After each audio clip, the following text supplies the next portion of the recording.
नमस्कार दोस्तों, राधे राधे। स्वागत है आपका मेरे चैनल माँ धर्म गंगा में। आज हम महाभागवत देवी पुराण का दूसरा अध्याय सुनेंगे। मैं शिव नारायण संवाद रूपन महान पापों का नाश करने वाले अतुलनीय दुर्गा महात्म का विशेष विस्तार से वर्णन करूंगा। एक समय की बात है, सभी देवतागण मंदर पर्वत पर एकत्र हुए। वहां पर गंधर्वों सहित सभी ऋषिगण भी आए हुए थे। अनेक प्रकार के वृक्षों से व्यापक सुगंधित और विकसित पुष्पों के गंध से दिशाओं को सुशोभित करने वाले, सुमेरु शिखर के समान प्रतीत होने वाले रमणीक गिरिश्रेष्ठ मंदराचल के पृष्ठ पर बैठे हुए भगवान कृष्ण और भगवान शिव को देखकर महर्षि नारद मुनि ने हाथ जोड़कर विनम्रता पूर्वक भगवान शिव से पूछा। नारद जी बोले, भक्तों पर कृपा करने वाले तथा तीनों लोगों को वंदनीय दिवेश, ज्ञानियों में श्रेष्ठ और विशुद्ध आत्मा वाले आप ही ब्रह्मा नाम से जाने जाते। परमेश्वर आप केवल आप ही वास्तविक तत्व जानते हैं। आप तीनों लोगों को पवित्र करने वाले गंगा जी को आदर पूर्वक अपने सिर पर धारण करते हैं और चंद्रमा को अत्यंत सुंदर देखकर आपने अपने सिर पर का आभूषण बनाया है। सर्वज्ञ, इस समय मैं आपसे जो पूछ रहा हूँ उसे आप मुझे बताने की कृपा करें। महेश्वर स्वयं आप भगवान विष्णु, गजपति ब्रह्मा, इन देवताओं के भक्ति पूर्वक उपासना करने से परम पद प्राप्त होता है, तो फिर तप के द्वारा आप लोगों का उपास देवता कौन है? आपके समान इन बातों को वाणी से बताने से इस भूमंडल में और कोई समर्थ नहीं। कृपा कर महेश्वर, इस प्रकार के प्रभाव वाले आप लोगों को जो उपास्य देवता हैं उनके विषय में मुझे कुछ अवश्य जान लेने की चाहिए। अंत कृपा पूर्वक मुझे बताइए। व्यास जी बोले, मुनि श्रेष्ठ जैमिनी, इस प्रकार उस देवर्षि नारद का वचन सुनकर उस पर बार बार विचार करके महादेव जी ने उनसे कहा। श्री महादेव जी बोले, तात, आपने जो भी पूछा है वह तो परम गोपनीय है। वह ऐसी बात भला आपको बताने योग्य क्यों नहीं है? मुनि श्रेष्ठ, मैं आपको बताता हूँ। व्यास जी बोले, देवादेव शिव के ऐसा कहने पर देवर्षि नारद दोनों हाथ जोड़कर खड़े हो गए और सर्वव्यापी जगन्नाथ नारायण से कहने लगे, भक्तों पर कृपा करने वाले देवादिदेव भगवान महेश्वर अपने उपास्य इष्ट देव के विषय में बताने की कृपा कर रहे हैं। अंत शरणागतों पर कृपा करने वाले देवेश, आप ही उनसे कहने की कृपा करें। श्री नारायण बोले, उस देवता से आपका क्या प्रयोजन? आप उस देवता तो हम हैं। हमारी ही आराधना करके आप परम पद प्राप्त कर लेंगे। अंत हम सबके देवता के आपके क्या प्रयोजन? व्यास जी बोले, इस प्रकार नारायण का भी वचन सुनकर मुनि श्रेष्ठ नारद हाथ जोड़कर स्तुति वचनों में शिव तथा विष्णु का स्मरण करने लगे। नारद जी बोले, हे विश्वेश्वर देव प्रसन्न होइए। नारायण वासुदेव प्रसन्न होइए। अपने शुभ्र शरीर के अंगों में सर्वरूपी आभूषण धारण करने वाले शिव प्रसन्न होइए। विश्वभूत शरीर वाले नारायण मुझ पर प्रसन्न होइए। शरण देने वाले गंधाधर मुझ पर प्रसन्न होइए। सूर्य सुदर्शन चक्र को धारण करने वाले पूजनीय विष्णु मुझ पर प्रसन्न होइए। दिगंबर विश्वेश्वर मुझ पर प्रसन्न होइए। गदा धारण करने वाले विश्वेश्वर मुझ पर प्रसन्न होइए। त्रिपुर का वध करने वाले शिव को नमस्कार है। अंसुर कंस का वध करने वाले विष्णु को नमस्कार है।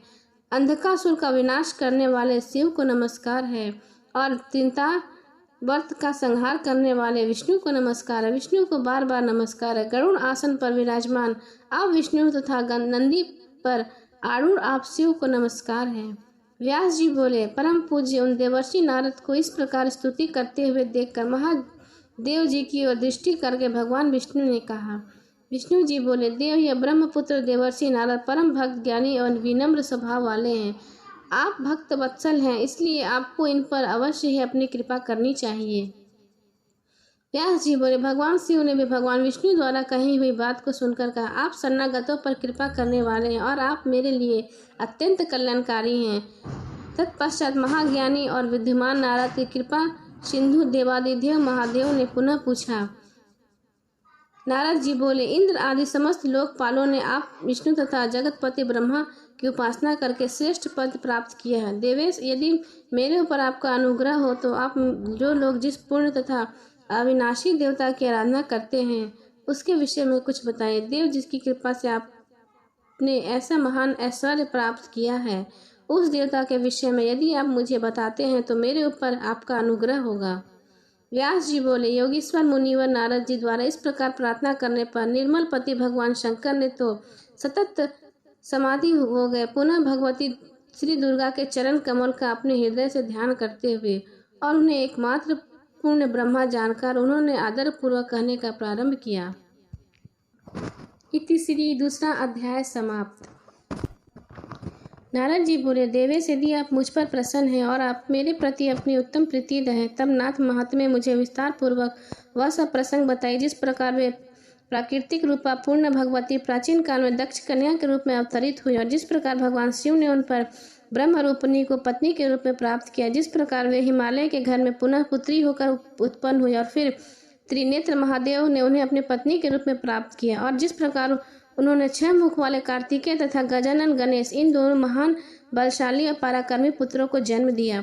श्री महादेव जी बोले, पहले यह जगत सूर्य, चंद्रमा, तारों, 3 रात, अग्नि, दिशा, शब्द, स्पर्श आदि से तथा अन्य किसी प्रकार के तेज से रहित था। उस समय श्रुति के द्वारा एकमात्र जिनका प्रतिपादन किया जाता है ब्रह्म रूपिणी हे भगवती विद्यमान थी। सच्चिदानंद विग्रह वाली वे प्रतिरूपा भगवती शुद्ध ज्ञान से युक्त, नित्य वाणी से परे, निर्वय योगियों के द्वारा कठिनता से प्राप्त होने वाली, सर्वस्व व्यापक रहने वाली, उपद्रव से रहित, नित्य रूपिणी तथा सूक्ष्म और गुरुतत्व आदि गुणों से परे हैं। उन भगवती की दृष्टि करने की इच्छा उसी समय रूप रहित होते हुए प्राकृतिक रूपिणी उन परम्बा ने अपनी इच्छा से शीघ्र ही प्रसन्नता पूर्वक रूप धारण कर लिया। उनका विग्रह निखरे हुए काजल के समान था, विकसित कमल के समान सुंदर मुख, 4 भुजाएं थी, नेत्र लाल वर्ण थे, बाल खुले हुए थे और दिशा रूपी वस्त्र से सुशोभित, स्थूल तथा उन्नत स्तनधारिणी ज्योतिमयी वे सिंह की पीठ पर विराजमान थी। तदनंतर उन्होंने अपनी इच्छा से अपने रजस्व, सत्व और तमोगुण के द्वारा शीघ्र ही चैतन्य रहित एक पुरुष की सृष्टि की। तथा सत्व आदि 3 गुणों से युक्त उस उत्पन्न पुरुष को देखकर भगवती ने स्वेच्छा से उस पुरुष की सृष्टि करने की अपनी इच्छा का समावेश किया। यह देखकर वह शक्तिमान पुत्र तीनों गुणों में आश्चर्य ब्रह्मा, विष्णु और शिव के नाम 3 पुरुष के रूप में प्रकट हुए। इस पर भी सृष्टि नहीं हो रही है, ऐसा देखकर उन भगवती ने उस पुरुष को जीवात्मा और परमात्मा इन दोनों रूपों में विभक्त कर दिया। इसके बाद वह प्रकृति अपनी इच्छा से स्वयं अपने को 3 भागों में विभक्त कर माया, विद्या और परमा इन 3 रूपों में प्रकट हुई। प्राणियों को विमोहित करने वाली जो शक्ति है वही माया है और संचार को संचारित करने वाली तथा प्राणियों में संपादन आदि का संचार करने वाली जो शक्ति है वही परमा कही गई। वही तत्व ज्ञानी है तथा संसार को मुक्ति दिलाने वाली वही है। माया के वशीभूत जीव जब उस परमा शक्ति की उपेक्षा करने लगा तब मुने महात्मा उस माया का आश्रय ग्रहण करने वाले पुरुष भी विषयों के प्रति आसक्त होने लगे।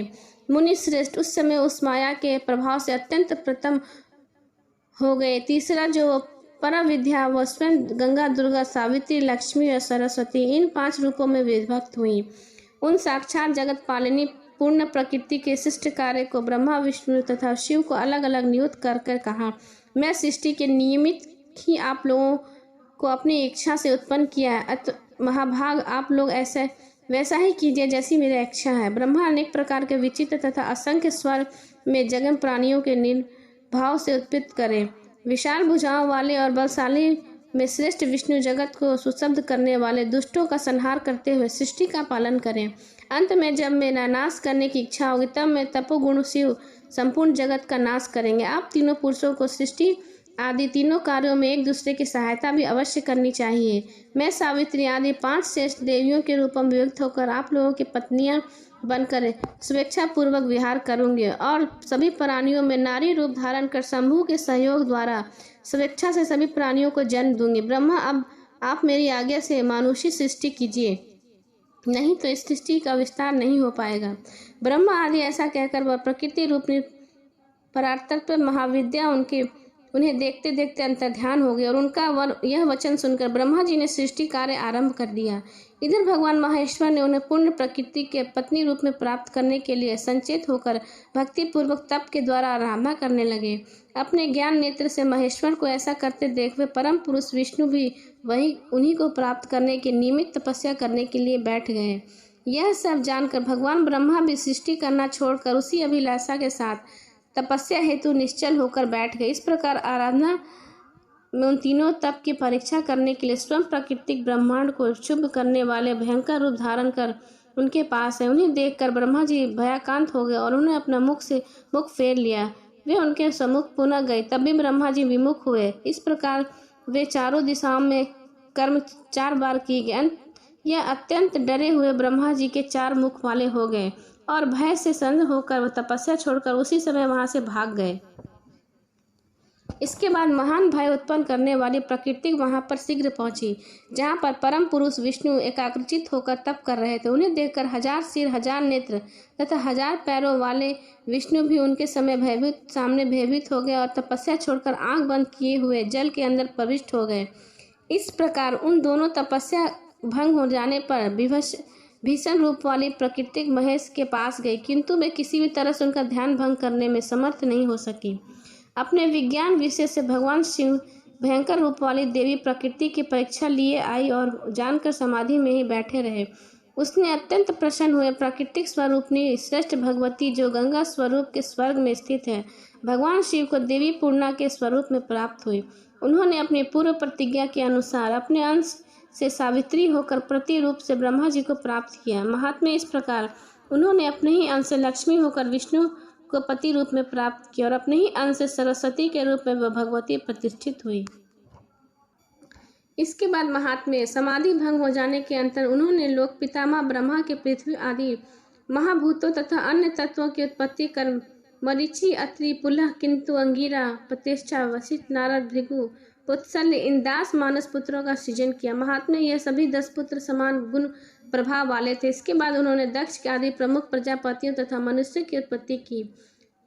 तदुपरांत उन्होंने मानस पुत्री संध्या और मनोभाव कामदेव के उत्पन्न किया तथा पुनः स्वर्ग, मृत्यु लोक या पाताल लोक में स्त्री पुरुष को विमोहित करने के लिए काम रूप उस पुरुष को स्वयं नियुक्त कर दिया। प्रजापति ब्रह्मा ने भी सभी प्राणियों में विवाह उत्पन्न करने के लिए उद्देश्य से उन्हें पुष्पमय धनुष तथा पुष्पमय 5 बाण प्रदान किए। तत्पश्चात ब्रह्मा जी ने अपने उत्तम शरीर को 2 भागों में विभक्त किया। उनके शरीर के बाएं आधे भाग में सतरूपा नामक सुंदरी रूप वाली स्त्री उत्पन्न हुई और दाएं हाथ के भाग में स्वभोग नाम वाले मनु उत्पन्न हुए। उन्होंने कामदेव के 5 पुष्प बाणों से आहत मनोहर मुस्कानयुक्त उस सुंदर अंगों वाले सतरूपा को भार्या के रूप में ग्रहण किया। मनु तत्पश्चात उन स्वभाव मनु में उस सतरूपा के 3 कन्याएं तथा 2 पुत्र उत्पन्न किए। देवर्षि वे आकुन, देहुई और प्रसूति नामक कन्याएं थी तथा प्रियव्रत और उत्तानपाद नामक 2 पुत्र थे। उन्होंने अकुति नामक अपनी पुत्री रुचि, प्रजापति को मध्या पुत्री देहु बहिर्षि कर्मत तथा सुंदर स्वरूप वाली तीसरी पुत्री को प्रसूति दक्ष प्रजापति को समर्पित कर दी। कदम्ब से देवहूति और अरुणति 9 पुत्रियां की। वे पुत्रियां वशिष्ठ आदि ऋषियों में बांट दिए गए। प्रजापति दक्ष को 14 कन्याएं हुई। अदिति, तिथि, दनु, काष्ठा, अरिष्टा, सुरसा, तिमि, मनु, क्रोध, वशा, त्रांबा, विंता, क्रुदु, स्वाहा और भानुमति, यह उन कन्याओं के नाम कहे गए हैं। उन्होंने उनमें से स्वाहा नाम की कन्या अग्नि को और शेष 13 कन्या ऋषि कश्यप को प्रदान कर दी।